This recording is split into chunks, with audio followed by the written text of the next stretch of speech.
नमस्ते दोस्तों, आप सभी का स्वागत है हमारे चैनल हिंदू माइथोलॉजिकल फैक्ट्स पर। आइए जानते हैं आज शिव जी के संतानों के बारे में। कम ही लोगों को ज्ञात होगा कि भगवान शिव के 7 पुत्र और 3 पुत्रियां हैं। जब हम संतानों की बात करते हैं तो उनमें से कुछ गोद ली हुई है और कुछ की उत्पत्ति चमत्कारिक तरीके से हुई बताई जाती है। पहले आते हैं उनके पुत्रियों के बारे में, जिनका वर्णन शिव पुराण में मिलता है। देवी अशोक सुंदरी। शिवजी की बड़ी बेटी अशोक सुंदरी को देवी पार्वती ने अपना अकेलापन दूर करने के लिए जन्म दिया था। वो एक पुत्री का साथ चाहती थी। देवी पार्वती के समान ही अशोक सुंदरी बेहद रूपवती थी, इसलिए उनके नाम में सुंदरी आया। वही उनको अशोक का नाम इसलिए दिया गया क्योंकि वो पार्वती के अकेलेपन का शोक दूर करने आई थी। अशोक सुंदरी की पूजा खासतौर पर गुजरात में होती है। अशोक सुंदरी के लिए ये भी कहा जाता है कि जब भगवान शिव ने बालक गणेश का सिर काटा था तो वो डर कर नमक के बोरे में छिप गई थी। इस वजह से उनको नमक के महत्व के साथ भी जोड़ा जाता है। देवी ज्योति। शिवजी की दूसरी पुत्री का नाम ज्योति है और उनके जन्म से जुड़े 2 कथाएं बताई जाती हैं। पहले के अनुसार ज्योति का जन्म शिवजी के तेज से हुआ था और वो उनके प्रभाव मंडल का स्वरूप है।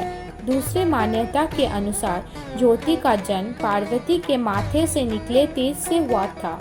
देवी ज्योति का दूसरा नाम ज्वालामुखी भी है और तमिलनाडु के कई मंदिरों में उनकी पूजा होती है। देवी मनसा। बंगाल की लोक कथाओं के अनुसार सर्पदंश का इलाज मनसा देवी के पास होता है। उनका जन्म तब हुआ था जब शिवजी का वीर्य कुंड, जिन्हें सांपों का मां कहा जाता है, की प्रतिमा को छू गया था। इसलिए उनको शिव की पुत्री कहा जाता है, लेकिन पार्वती की नहीं। बताया जाता है मनसा का एक नाम वासुकी भी है और पिता सौतेली माँ और पति द्वारा उपेक्षित होने की वजह से उनका स्वभाव काफी गुस्से वाला माना जाता है। आमतौर पर उनकी पूजा बिना किसी प्रतिमा या तस्वीर के होती है।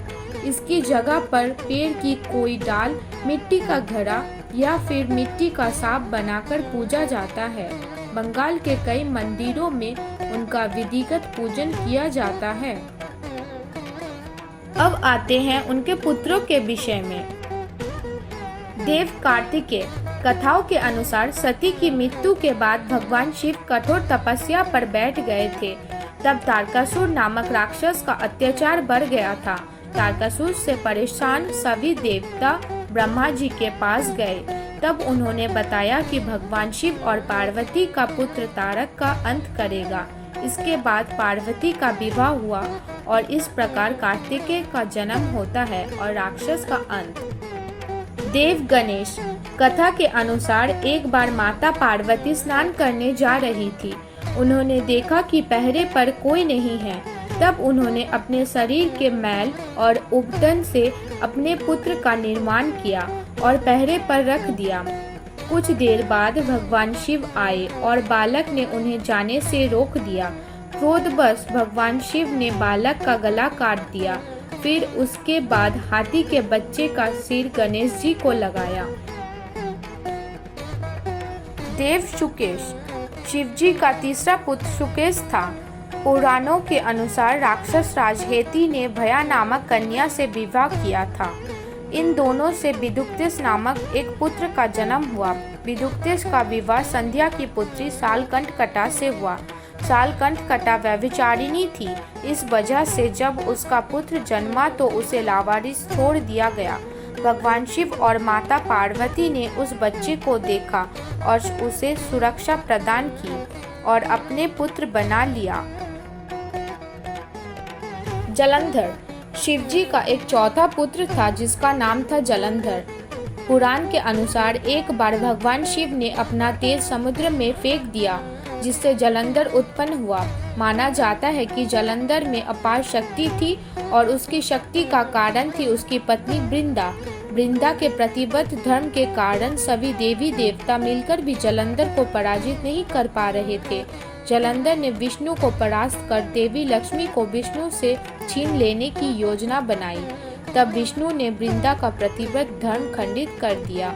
वृंदा का प्रतिबद्ध धर्म टूट गया और शिवजी ने जालंधर का वध कर दिया। देव अयप्पा भगवान शिव के 5वें पुत्र है अयप्पा। दक्षिण भारत में सबरीमाला मंदिर में इनकी पूजा होती है। अयप्पा भगवान शिव और भगवान विष्णु के रूप मोहिनी के पुत्र हैं। विष्णु का मोहिनी रूप देखकर शिवजी का वीर्यपात हो गया और उससे अयप्पा का जन्म हुआ।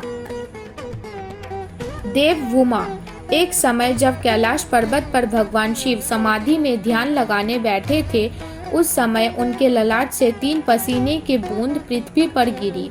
इन बूंदों से पृथ्वी ने एक सुंदर और प्यारे बालक को जन्म दिया, जिसके 4 भुजाएं थी और वे रक्त वर्ण का था। इस पुत्र को पृथ्वी ने पालन पोषण करना शुरू कर दिया। तभी भूमि का पुत्र होने के कारण ये व्योम कहलाया। कुछ बड़ा होने पर मंगल काशी पहुंचा और भगवान शिव की कड़ी तपस्या की। तब भगवान शिव ने प्रसन्न होकर उसे मंगल लोक प्रदान कर दिया। देव अंधक एक बार माता पार्वती ने पीछे से आकर भगवान शिव की आंखें बंद कर दी। इससे संसार में अंधकार छा गया। तब भगवान शिव ने अपनी तीसरी आंख खोल दी। तीसरी आंख की रोशनी की वजह से माता पार्वती को पसीना आ गया और उसकी बूंद से पुत्र का जन्म हुआ। अंधकार में जन्म होने के वजह से उसका नाम अंधक रखा गया। यह जन्म से ही नेत्रहीन था। तो दोस्तों, आज के लिए यही तक। फिर मिलते हैं अन्य तत्वों के साथ। तब तक के लिए अपना और अपने प्यारे जनों का ध्यान रखें। वीडियो अच्छा लगे तो लाइक, कमेंट एंड शेयर ज़रूर करें और हिंदू माइथोलॉजिकल फैक्ट्स के साथ जुड़े रहने के लिए चैनल को सब्सक्राइब करें।